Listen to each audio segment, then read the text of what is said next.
Ok. Bom dia, meus irmãos. Então vamos começar tendo um tempo de oração, pedindo que o Senhor nos abençoe nesse momento. Oremos. Senhor nosso Deus, nosso Pai, te agradecemos por mais um dia, pelo dia do Senhor, pela oportunidade e o privilégio de estarmos na Tua casa, Pai. Te pedimos que o Senhor possa ser conosco nessa manhã, possamos aprender mais sobre o texto sagrado, e que possamos de fato mudar de vida, que a Tua palavra venha fazer em nós aquilo que só ela é capaz de fazer. Ser conosco nessa manhã com o Teu Santo Espírito, é o que te pedimos em nome de Jesus. Amém. Amém, meus irmãos? Dando seguimento ao nosso panorama do Novo Testamento, hoje veremos a carta aos Filipenses. E eu aproveito para pedir para você abrir sua Bíblia logo lá. Queria também que os microfones ficassem à disposição. Vou pedir a ajuda de vocês nas leituras.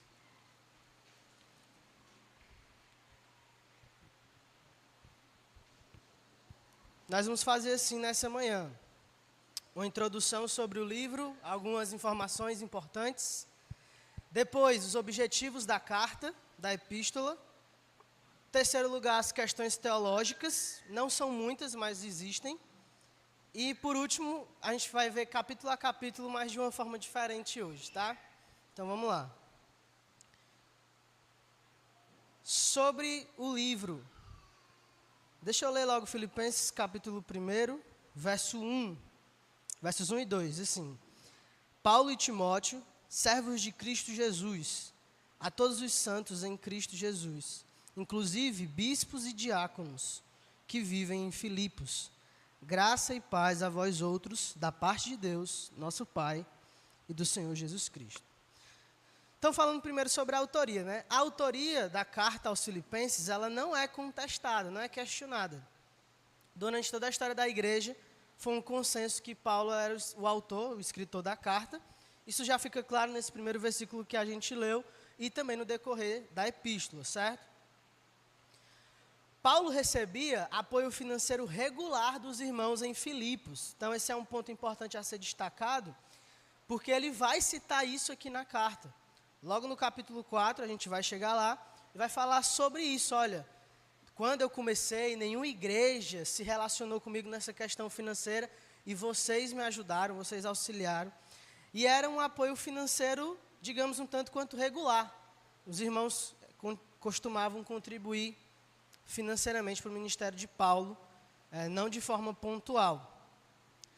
Essa carta também faz parte das cartas da prisão. Então, Paulo foi preso, no mínimo, que a gente saiba pelo registro sagrado, no mínimo 2 vezes. Nós temos a primeira prisão dele, que foi em Roma, e ela foi considerada uma prisão mais tranquila, se é que existe.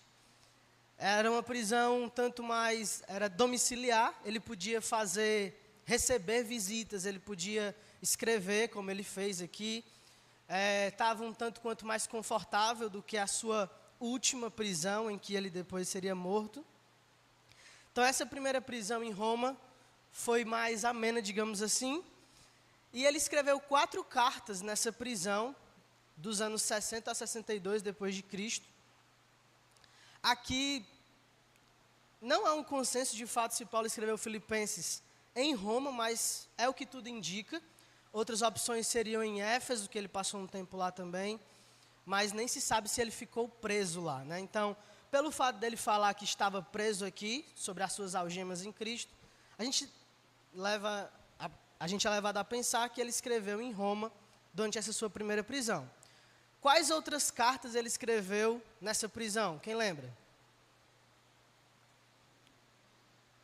São 4, né? Já foi uma, Filipenses. Efésios, Filemão e Colossenses. Muito bem. Então, ele escreveu essas 4 cartas lá. Continuando aqui, Filipos, né? Essa palavra ela é uma palavra grega. E é em homenagem a Filipe da Macedônia, que foi o pai de Alexandre o Grande. Ela era uma cidade na Macedônia, que era a região da Grécia, que havia se tornado uma colônia romana. Então, quando ela se torna uma colônia romana, ela fica bem mais próspera do que ela era antes, certo? E tudo indica que quando os soldados, o pessoal da alta patente do exército, né, enfim, pensando aí além de soldado, né, quando eles se aposentavam, eram em Filipos que eles iam ficar. Então era uma cidade um tanto quanto rica. Apesar disso, nós vamos ver que a igreja em si não era tão rica quanto a cidade, tinha suas dificuldades financeiras, como algumas igrejas na Macedônia. Quando eu falar igreja na Macedônia, é bom a gente lembrar pelo menos de 3. Uma já foi aqui, Filipos. Quem lembra das outras? Tessalônica. E tem uma que ela é louvada em Atos 17 pela sua firmeza na palavra de Deus. Bereia, muito bem. Então, em Filipos, ocorrem alguns eventos que eu quero levar os irmãos a verem lá em Atos 16, e eu já aproveito para vocês me ajudarem na leitura. Atos 16.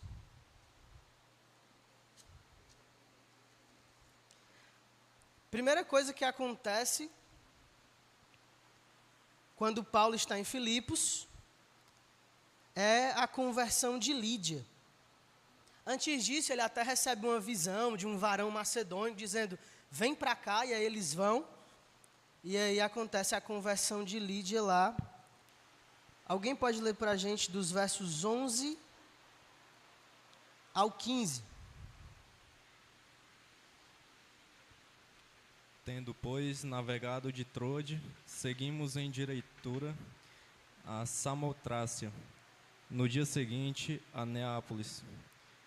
E dali a Filipos, cidade da Macedônia, primeiro do distrito e colônia.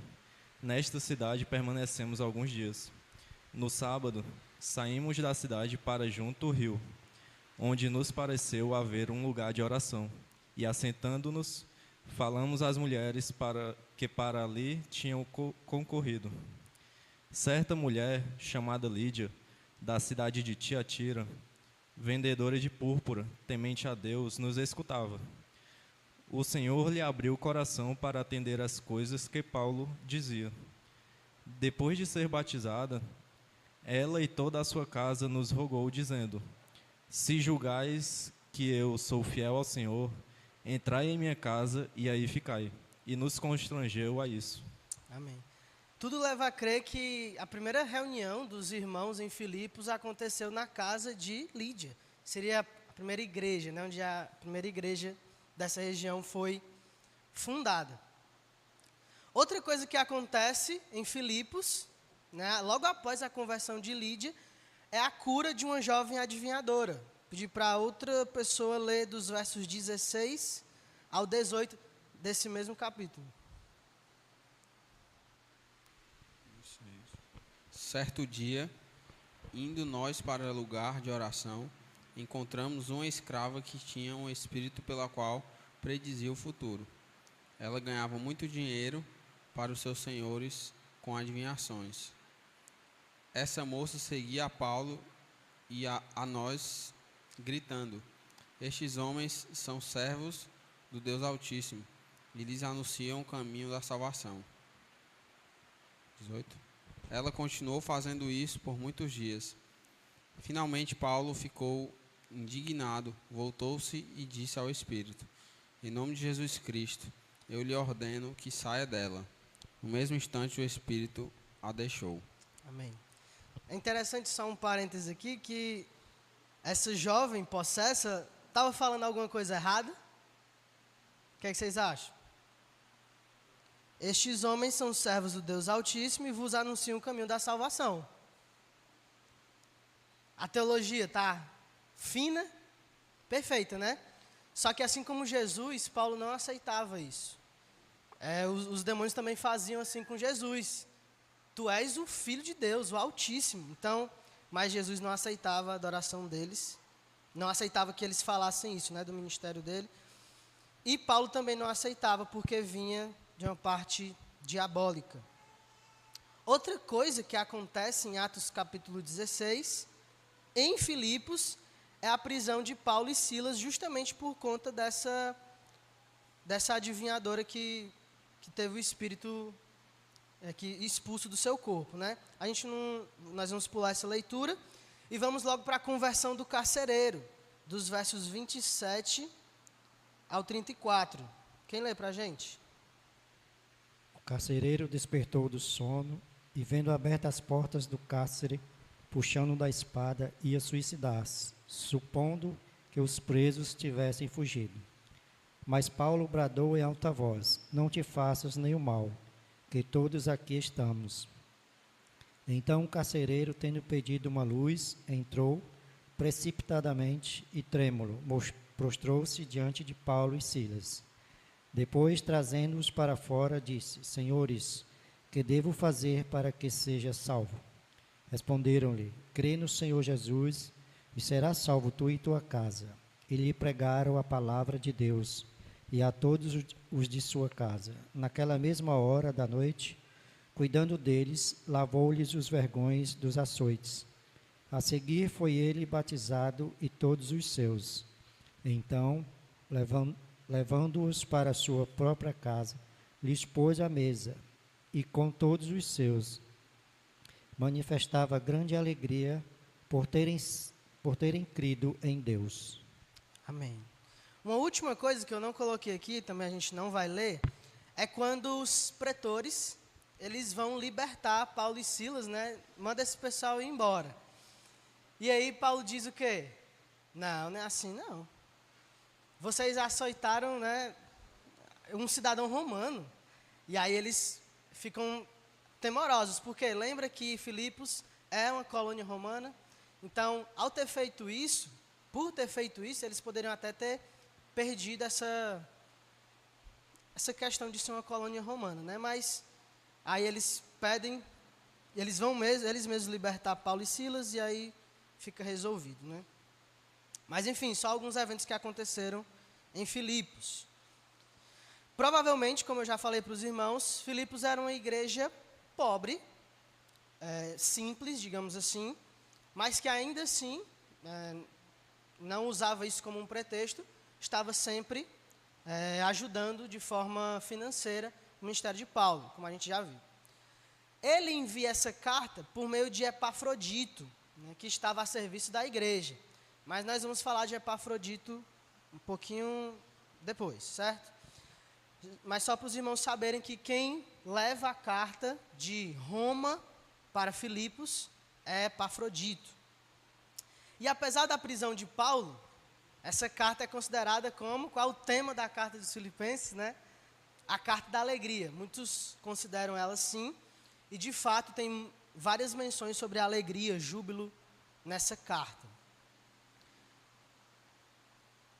Agora vamos para os objetivos da carta dos Filipenses. Podem voltar lá, os irmãos que estão em Atos.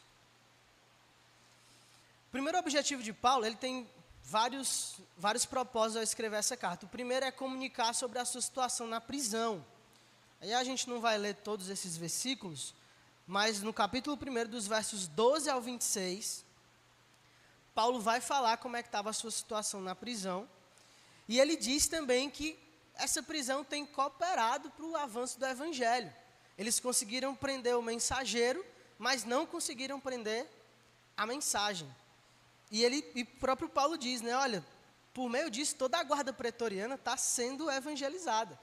Então, tenta imaginar aí, sempre que havia uma troca, né, o turno lá, chegava um novo soldado romano, Paulo, e pregava o evangelho para ele. Então, a prisão de Paulo estava servindo também para o avanço do evangelho, para o avanço do reino. E ele também comenta que, por causa de sua prisão, alguns irmãos têm anunciado a palavra com menos desassombro, né? Com mais desassombro, com mais intrepidez e ousadia. Outro objetivo de Paulo, preparar os irmãos para as futuras visitas de Timóteo e do próprio Paulo. Se os irmãos lembrarem, é assim que ele começa a carta, Paulo e Timóteo. E ele vai falar de Timóteo também lá no capítulo 2, dizendo que, olha, eu quero mandar para vocês Timóteo, e depois eu mesmo quero ir, né? O próprio Paulo tinha esse plano de voltar lá, e ele o faz, na terceira viagem missionária, ele consegue voltar, passar por Filipos.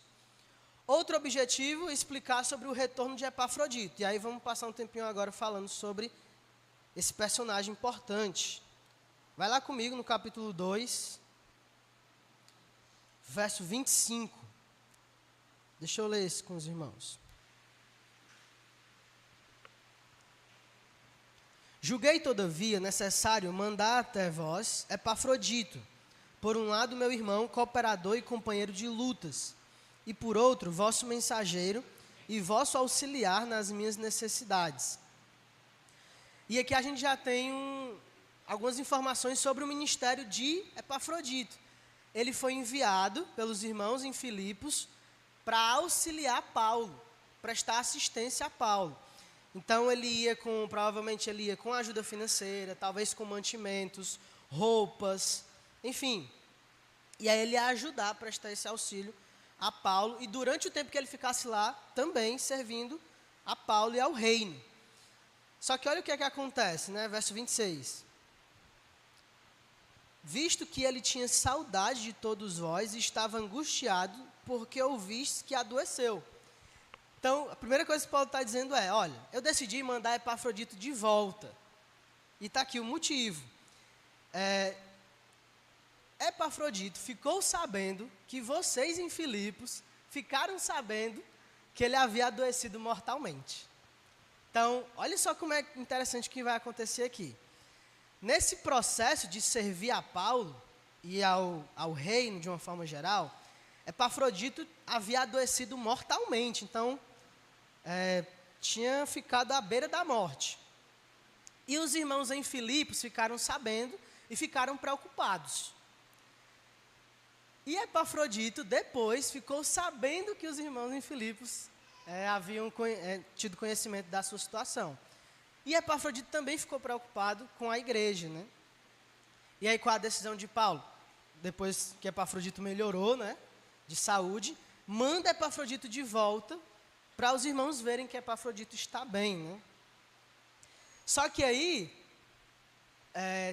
corria o risco de surgir alguma questão dizendo assim, Epafrodito voltou porque ele não serviu direito a Paulo. E aí Paulo vai explicar aqui, verso 27. Com efeito, adoeceu mortalmente. Deus, porém, se compadeceu dele, e não somente dele, mas também de mim, para que eu não tivesse tristeza sobre tristeza. Ou seja, Paulo está dizendo, Deus teve compaixão de Epafrodito, e curou ele, e também teve compaixão de mim, porque se Epafrodito morresse, eu teria mais tristeza ainda. Verso 28. Por isso, tanto mais me apresso em mandá-lo, para que, vendo novamente, vos alegreis e eu tenha menos tristeza. Olha só que interessante. Paulo está dizendo, eu vou mandar ele, e aí, quando vocês virem ele, vocês vão se alegrar, e eu também vou me alegrar nisso, né? Vou ter menos tristeza por saber que vocês estão vendo Epafrodito. E verso 29. Recebei-o, pois, no Senhor com toda a alegria, e honrai sempre a homens como esse, visto que por causa da obra de Cristo, chegou ele às portas da morte, e se dispôs a dar a própria vida, para suprir a vossa carência de socorro para comigo. Fantástico. Paulo está dizendo, Epafrodito não falhou em nada, ele não deve ser visto como alguém que fracassou, e por isso que eu estou mandando ele de volta. Ele deve ser visto como um homem valente, bravo, e ele deve ser honrado. Sempre honrem homens como Epafrodito. Por quê? Porque pensando no reino, pensando na obra de Deus, pensando no Evangelho, ele chegou até as portas da morte e se dispôs a dar a própria vida, para que Paulo fosse assistido pela igreja em Filipos. Isso aqui é fantástico, meus irmãos. E aí Paulo vai e manda Epafrodito de volta para que a igreja possa se alegrar ao vê-lo, provavelmente cuidar dele. Então, para que ele seja recebido como um herói, não como um covarde. Então, é muito interessante como Paulo faz aqui. E aí essa carta também serve para explicar essa situação, né? Porque que Epafrodito estava retornando. Outro objetivo, alertar sobre a unidade e sobre falsas doutrinas. E aí vamos lá comigo no capítulo 3. Alguém pode ler os versos 2 e 3 para a gente? Acautelai-vos dos cães, acautelai-vos dos maus obreiros, acautelai-vos da falsa circuncisão, porque nós é que somos a circuncisão, nós que adoramos a Deus no Espírito e nos gloriamos em Cristo Jesus e não confiamos na carne. Amém. Tem outro texto aqui, depois os irmãos podem olhar em casa, capítulo 4, versos 2 e 3. Acredito até que a gente vai falar sobre ele logo em seguida. Mas aqui a ideia de Paulo existiam alguns judaizantes que estavam falando sobre essa circuncisão. Vocês lembram que isso sempre, foi um assunto no começo da igreja, porque o judaísmo estava muito próximo. E o fato é que eles diziam, olha, se vocês não se circuncidarem, vocês não vão ser salvos. O que Paulo está dizendo não. A circuncisão verdadeira, a gente até já falou sobre isso em Romanos, talvez citei Gálatas também, ela é feita no coração. E aqui, meus irmãos, a verdadeira circuncisão é a nossa, que adoramos a Deus em espírito. Como se Paulo estivesse dizendo, nós somos os verdadeiros filhos de Abraão. Porque não é apenas da descendência física, mas é da descendência espiritual. E eu já citei isso para os irmãos também. Então, ele está alertando sobre falsas doutrinas, para que a igreja também não fosse dividida. Outro objetivo, ao escrever a carta, agradecer pelas ofertas que a igreja continuamente levantava. E aí vamos lá no capítulo 4, a gente não precisa ler todos esses versículos, mas alguém lê para a gente...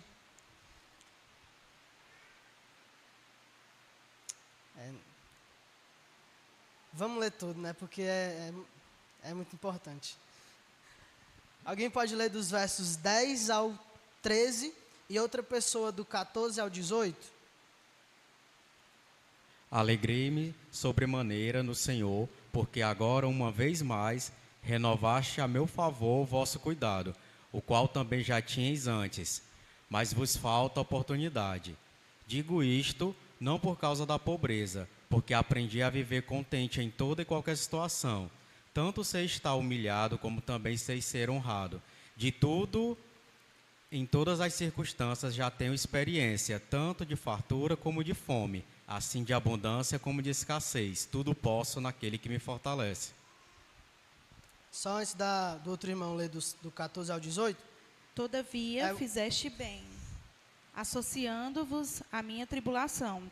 E sabeis também vós, ó Filipenses, que no início do Evangelho, quando parti da Macedônia, nenhuma igreja se associou comigo no tocante a dar e receber, senão unicamente vós outros.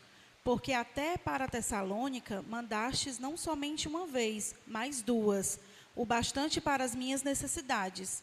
Não que eu procure o donativo, mas o que realmente me interessa é o fruto que aumente o vosso crédito.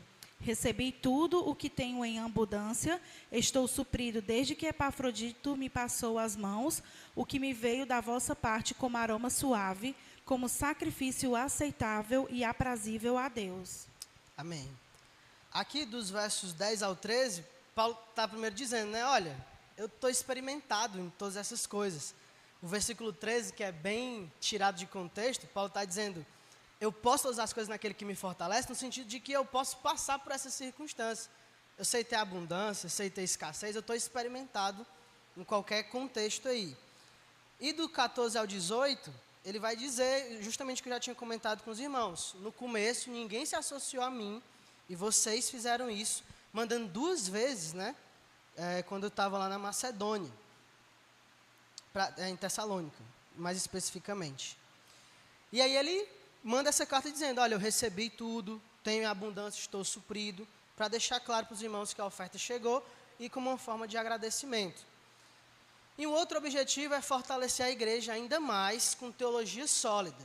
Eu separei alguns textos para isso, que estão justamente nesse terceiro ponto de algumas questões teológicas que Paulo vai tratar com os irmãos em Filipos.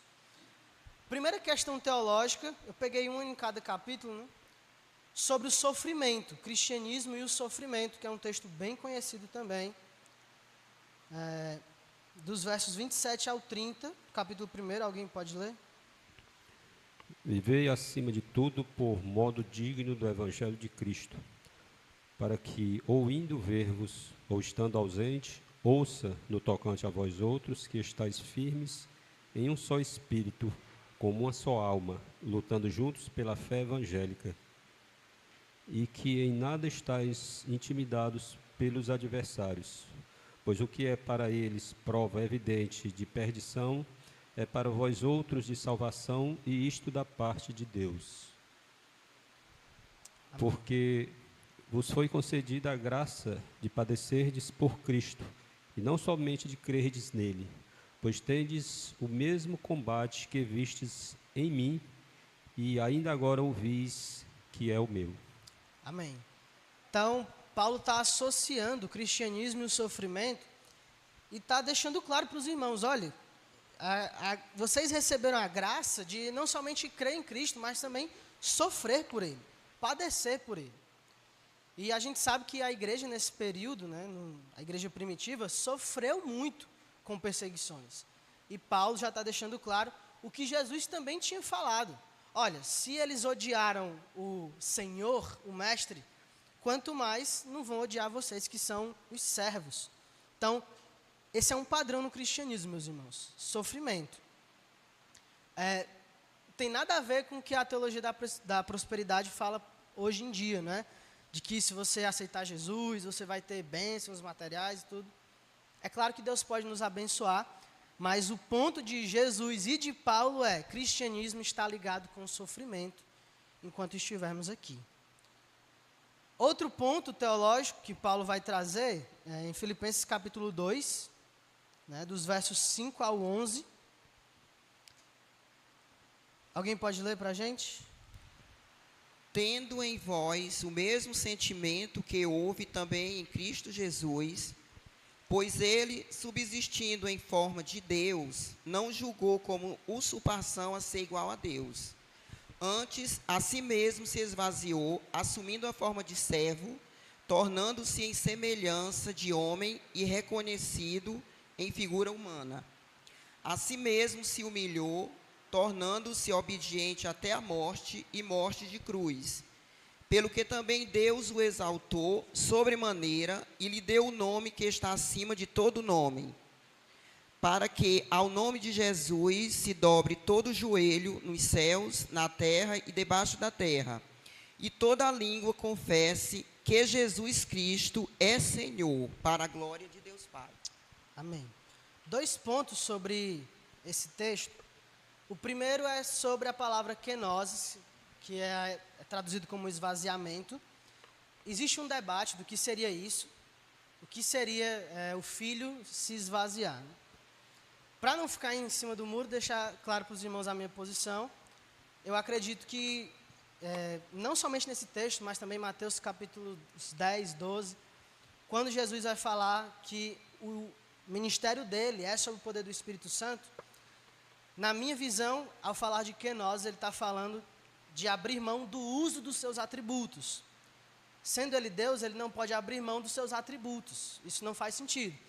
Mas, de forma terrena, ele abre mão do uso dos seus atributos, e todo o ministério de Cristo é baseado no poder do Espírito Santo. Você tem o seu batismo, em que é retratado ali a descida do Espírito. Você tem Jesus falando, olha, cuidado, porque para vocês não blasfemarem contra o Espírito. Porque se eu expulso demônios pelo dedo de Deus e pelo Espírito de Deus, o reino chegou até vocês. Então, Jesus está deixando claro ali o ministério dele sob o poder do Espírito Santo. E eu acredito que esse texto também fala sobre isso. É o filho abrindo mão do uso dos seus atributos pontualmente enquanto esteve na terra, e o Espírito Santo agindo sobre ele para que ele fizesse todos aqueles feitos.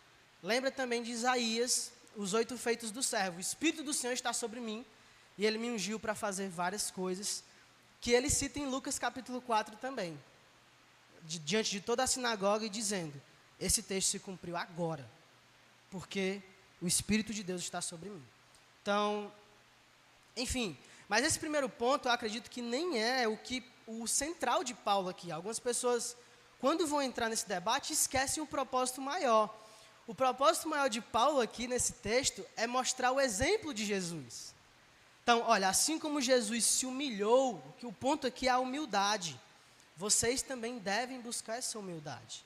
E isso tem tudo a ver com o início do capítulo 2, quando Paulo vai exortá-los ao amor fraternal e à humildade. Então eu penso aqui que ele está usando esse exemplo de Cristo para dizer, olha, vocês devem buscar essa humildade, assim como Cristo, sendo Deus, ele se humilha, né, ele abre mão do uso dos seus atributos e vem para servir, vem em forma de servo, reconhecido em figura humana. Vocês também devem buscar essa humildade, buscando amar os irmãos, servir ao Senhor. Então esse é o ponto central de Paulo aqui. Beleza, outra questão teológica, a gente já viu Paulo atacando os judaizantes no capítulo 3. E a última, uma teologia mais prática, essa carta aos Filipenses, ela é bem prática, sabe? Paulo está instruindo a igreja de forma bem prática. E no capítulo 4 a gente vê isso com muita clareza, né? Deixa eu ler esse. Eu vou ler a partir do verso 2, que foi o texto que a gente pulou, sobre questão de divisão na igreja. Olha só. Rogo a Evódia e rogo a Sintique, pensem concordemente no Senhor. A ti, fiel companheiro de jugo, também peço que as auxilies, pois juntas se esforçaram comigo no Evangelho, também com Clemente, com os demais cooperadores meus, cujos nomes se encontram no livro da vida. Então, uma questão prática aqui é, Paulo queria que essa igreja vivesse essa unidade. E essas duas irmãs, provavelmente elas estavam vivendo um conflito aí, e Paulo deseja o restabelecimento, a restauração e a unidade. Outra questão também, logo em seguida no verso 4. Alegrai-vos sempre no Senhor. Outra vez digo, alegrai-vos. Lembra? É a carta da alegria. Continuando, verso 5. Seja a vossa moderação conhecida de todos os homens. Perto está o Senhor. Não andeis ansiosos de coisa alguma. Em tudo, porém, sejam conhecidas diante de Deus as vossas petições, pela oração e pela súplica, com ações de graça. E a paz de Deus, que excede todo entendimento, guardará o vosso coração e a vossa mente em Cristo Jesus. Percebe como é um tom bem pastoral, bem prático. Paulo está buscando cuidar desses irmãos. Não andem ansiosos. A paz de Deus vai cuidar de vocês, vai guardar o coração de vocês. Vocês estão protegidos. Deus está cuidando de vocês. Outro ponto aqui bem prático é dos versos 8 ao 9, em que ele vai falar sobre o que os irmãos devem pensar. Né? Finalmente, irmãos, tudo que é verdadeiro, tudo que é respeitável, tudo que é justo, tudo que é puro, tudo que é amável, tudo que é de boa fama, se alguma virtude há, se algum louvor existe, seja isso que ocupe o vosso pensamento. O que também aprendestes e recebestes, e ouvistes, e vistes em mim, isso praticai, e o Deus da paz será convosco. Então, ela é uma carta bem prática, e Paulo está deixando aqui, ele deixa o seu próprio exemplo, né? O que vocês viram em mim, vocês pratiquem. E além disso, a mente de vocês deve estar focada nessas coisas, em tudo que é amável, verdadeiro, puro, respeitável. Enfim, então, é uma teologia bem prática que Paulo traz aqui na carta aos irmãos em Filipos. Amém? Até aqui alguma questão?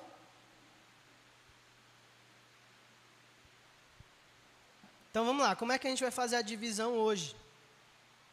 Vamos fazer 4 grupos, e aí cada grupo vai ser responsável por um capítulo de Filipenses, e vocês vão ter que resumir o capítulo em um parágrafo.